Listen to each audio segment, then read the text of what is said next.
Michigan football, for the first time since 2015, is begun ranked outside of the USA Today Sports AFCA Coaches Poll. And I am exuberant about this news. I'm going to explain why that is. But this makes me very happy, and I think this is how the polls and even how the writers and the experts are treating Michigan now. This is how Michigan needs to be treated in the future to increase its chances at success. Well, Sam, what do you mean by that? How does treating a team badly not badly, but going from overhyping them to potentially underhyping them or properly rating them, how does that help their chances at future success? And let me explain why. So ever since the 1997 National Championship, there have been very few instances where Michigan, overdid themselves compared to the preseason polls. Under Rich Rod, Michigan began several years either ranked or found themselves ranked by the beginning and middle of the season before inevitably collapsing. We've seen this several times in Harbaugh's teams. 2020 is a perfect example, same with 2019, 2017, and even in 2018 and 2016, we began higher in the preseason or the same as we finished.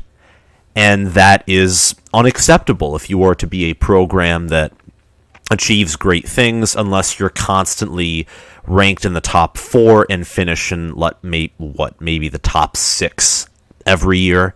And Michigan just hasn't done that. And how many times under Lloyd Carr, if you're an old-time Michigan fan or even Ohio State fan, how many times was Michigan under Lloyd Carr ranked ahead of Jim Tressel's Ohio State in the preseason?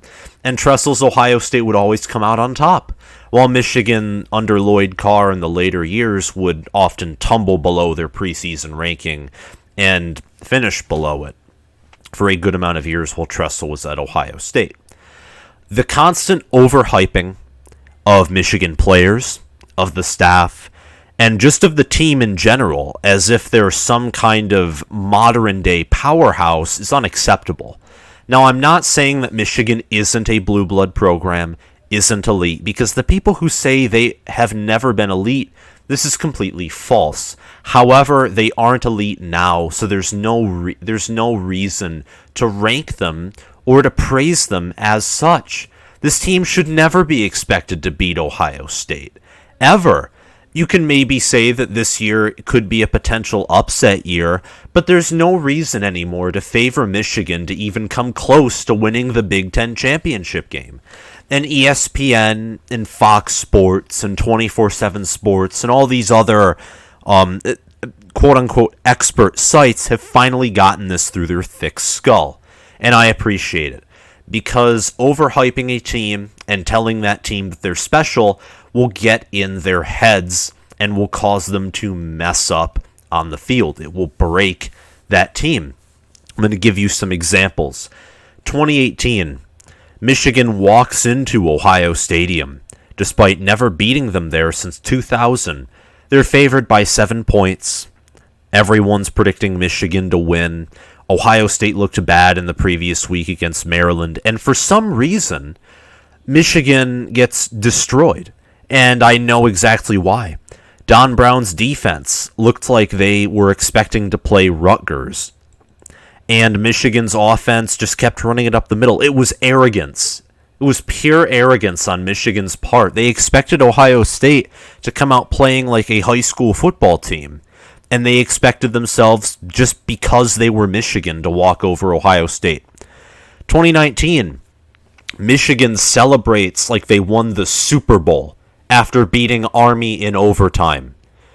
2020, we beat Minnesota on the road, get all hyped up and overconfident against MSU, and fall flat on our faces. Seriously, this is what overhyping a team does. And for any of you Ohio State viewers, 1998. Ohio State comes in ranked number 1 facing Nick Saban's Michigan State. Ohio State is constantly telling itself, look at this. We're just going to blow past MSU and reach the national title. Nope. Takes the L. This is what happens when when you believe the garbage that's being fed, when you believe that the season is already in your favor before it even begins, and Michigan has a horrible habit of doing that. And finally, it's no longer there. Finally, this team might even be being underhyped rather than overhyped. This team is now an underdog, not a favorite. And this is where I think Michigan needs to be to get back on track. We don't need to be expected to be in the top. We don't need to be praised by experts and all to succeed. We don't need to be expected by the coaches and the AP poll writers to succeed. We just need to do. Now, I'm not saying Michigan shouldn't be expected to be ranked high and all. I'm not saying that. Michigan should be expected every year. Win 11 or 12 games. Compete in Indy every other year at minimum. Beat Ohio State every other year and occasionally beat them in Columbus. And win a playoff game and win a national title every other decade, I would say, just to be realistic. You can't be too unrealistic here. But what I'm saying is we can take advantage of this current situation, and the team can. The team can put a chip on their shoulder and play until the end because they know that no one cares, that no one respects them. Unlike a year or two where everyone respected them and thought they would win because they're Michigan. There's none of that anymore.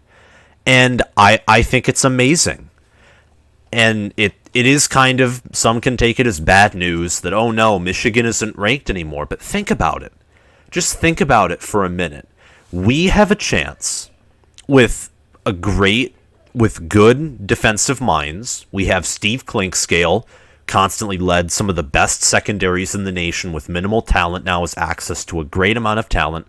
We have Mike McDonald, who was going to become the Ravens defensive coordinator, an NFL, a successful NFL team, came here, a successful NFL coach, and he was going to be the DC at the Ravens, came here, is installing a more, I'd say, complex, better defense. And you still have Sean Nua as the D-line coach. So we have a better defense, large amount of defensive returning starters, still have a good amount of talent on the offense. Cade McNamara didn't throw a single interception last year, and I've criticized him and some other stuff that he's just done on the field last year, but still, Michigan expecting this team to go 6-6 and to do horribly is like I don't know. To me, it's just insanity. We went from being expected to be a 10-3, 11-2 team to now being expected to be a 6-6 team. And what I'm saying here is we can use this to gain momentum. Let's say beat Western Michigan, and then somehow we crush Washington at home. It's like the 2019 Notre Dame game. It's a blowout. Michigan dominates from start to finish. We see some spread. We see a spread-like offense, more complex runs and passes, not just pounding it up the middle and strange running back rotations. We see an accurate quarterback who throws often and strong and accurate, is a good leader. We see a defense that forces several turnovers, creates several sacks, can pressure a good Washington offensive line, and we're finally building up. Instead of starting from the top and really it being easy for us to fail, we start from the bottom, we climb ourselves up, and have the potential for a momentum-filled comeback story. Now, I'm not saying it's going to happen. I'm just saying this right here, this is better than being ranked in the top 10 every single year, falling short of expectations. And this also will instill pressure and will instill change in future head coaches if this current attitude is kept about Michigan not being anything. Because no one here is thinking Michigan's going to be anything. Seriously.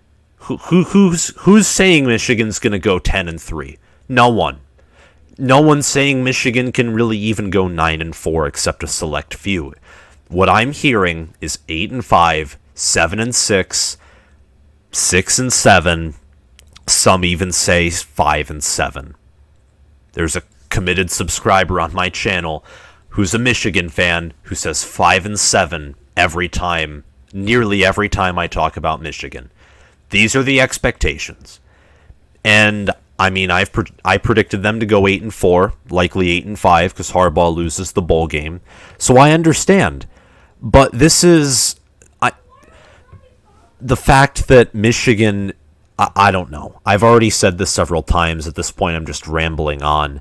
But at this point, it's just, we should be grateful that the media is no longer feeding our players and fan base this garbage that we are something. Instead, they're talking us down, they're beating us down, and this is the moment to come out and shine. And if Harbaugh gets fired, the attitude's going to be the same next year. And what it will do is instead of being lied to and being comfortable being lied to because we're being told, oh, you're winning, this will instill change. It will instill, we don't beat Ohio State, we fix ourselves and we do everything we can. This is a new, combining this with the seemingly new or newer culture and younger mindset at Michigan this season makes me a little excited. But I'm not going to say Michigan's going to do anything special, and this is going to be my last words. I'm not going to say Michigan's doing anything special, or they're going to achieve anything special, because I need to see it first. But I look at the polls, I look at the new attitude, I look at the return, I look at everything, and either Harbaugh's going to be fired, or Michigan's going to do something, good, something great. Probably not beat Ohio State great, which probably won't even be great, period. But Michigan's either going to, we're going to have a somewhat fun season, likely until the OSU game, or Harbaugh's being fired. I don't really see, with all this going on, 8-4 honestly seems like less and less of a possibility with how I just see everything. Same with even 7-5 and 6 and 7-5. I mean, I look at this, the Western Michigan game. I look at the Washington game as like how I view Penn State v. Wisconsin. If we lose that game, the season's over. We probably go 6-6, 7-5. Harbaugh gets fired. We win that game. In my opinion, I'm slowly beginning to think greater things might be ahead if we beat this Washington team. But I don't know. I'm still having us at 8-4, and I'm not changing. My predictions for the Big Ten and SEC and all the conferences are set in stone. Same with my preseason top 25, which I will release in a day or two. That's all set in stone until week 1 results are over. That's all I have to say for this video. If you like this video, remember to like and subscribe and hit that notification bell so you can watch more of my videos. Video, I haven't decided what kind of video, but live video of me either talking or some highlights. I'm going to try to bring some more complexity to my content. That is coming soon. I'm going to try to implement that a week or two before week 1 begins, just to let you guys know. Again, like, subscribe, hit that notification bell, comment your thoughts below. Thank you all for watching. I love you guys. Thank you for 800 subs, and I'll see you around.